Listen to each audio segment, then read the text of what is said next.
New year 2026కి పోలీసులు కొన్ని హెచ్చరికలు జారీ చేస్తున్నారు. అవి గనక పాటించకపోతే జైలుకు వెళ్ళడం పక్కా.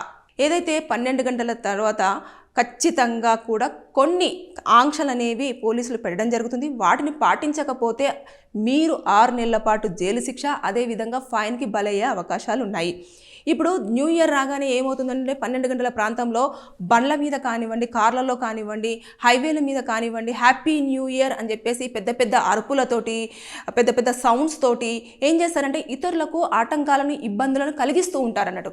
దానివల్ల వాళ్ళు న్యూసెన్స్ కేసు కింద కూడా వారు కేసు ఫైల్ చేయడానికి స్కోప్ ఉంటుంది.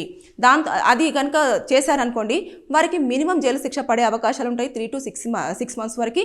దాంతోపాటు ఫైన్ విధించే అవకాశాలు ఉంటాయి. అలాగే పోలీసులు ఏదైతే వాళ్ళు హెచ్చరికలు జారీ చేస్తున్న సందర్భంలో ముఖ్యంగా మందు ప్రియులు ఎవరైతే ఉంటారో ఆ రోజు మద్యం సేవించి వెహికల్ కనుక నడిపినట్లయితే వారికి 10,000 రూపాయల వరకు ఫైన్, 6 నెలల పాటు జైలు శిక్ష, ఇకపోతే బండి సీజ్ చేస్తారు. లైసెన్స్ను కూడా ఒక 6 months వరకు కూడా హోల్డ్ చేసే అవకాశాలు ఉన్నాయి.